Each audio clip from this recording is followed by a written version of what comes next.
Good morning, boys and girls. Welcome once again to the mess hall here at Dr. Jet Laboratories.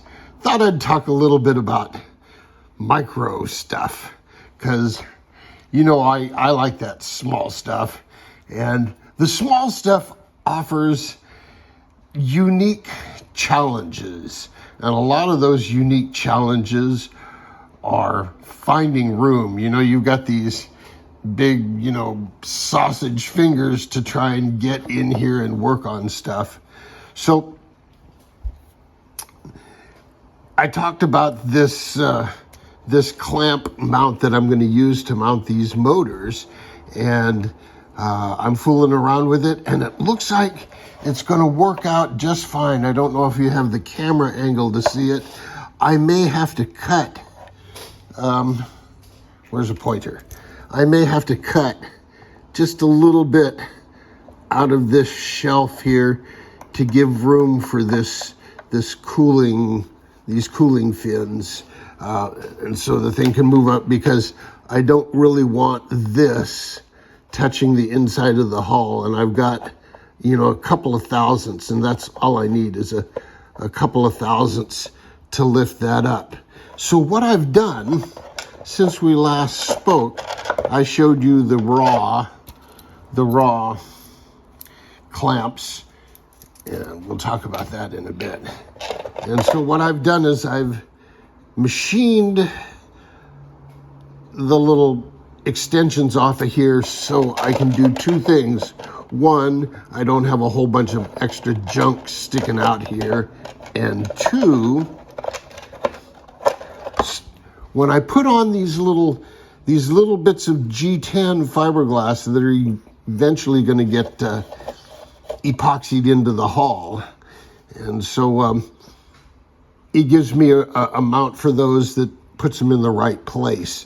And I made these mounting brackets L-shaped to give room for these cooling coils so I can get the motor as low as possible. And I'll have this one at a bit of an angle, and it'll sit right down where the ride pad hits the inside of the tunnel. And then this one will just get tacked in there. And then I'll pull it all out and epoxy the heck out of these things with epoxy and shredded fiberglass. And that'll be permanent in there. And then just this top cap, I'll just loosen it up, pull the motor out. Top cap will never come off. I'll just loosen it up. I'm going to use countersunk hex head bolts in there, and they'll be epoxied into place. They're not going to go anywhere. So that will be the plan on that. And I can get these things fairly far back, close to where I have a big hump here and the most room. Now that's going to give me a real short little flex shaft, and I'm going to have to make sure I have room for my wrench on the collet, so it maybe wind up sitting right about there so I can get at this wrench. But that's the plan, to get these motors as far back as possible, and we'll get into that. Now, the next plan to use these clamps is this motor. Now this motor will get a water jacket on it. Let's do it this way.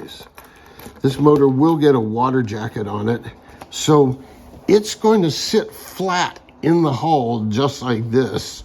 So in this particular case, the outer legs aren't going to get machined, but what will happen is, since this is 0.5 millimeter larger than this, I'm going to come in here with a reamer and ream this out. But this will actually fit flat on the bottom of the hull to keep weight down low, and I'm going to have to do an S-bend. Now, in fact, Big B talked about S-bends this morning, and yeah, they do tend to reduce cable whip, but they also do apply a little bit of cable friction. If you keep the bends low enough, that reduces that friction. So that'll be the plan here, and this is for the secret mini project. So there you go, boys and girls. Just a quick update on mounting motors in little tiny boats such that you can get at them fairly easy. And I really like these clamps. I think they go up to 22 millimeters. I don't think I've seen any in the 24 millimeter size. So in that case, you're on your own. But these little 20 millimeter motors, what a way to go. Okay, boys and girls, until next time, jet out.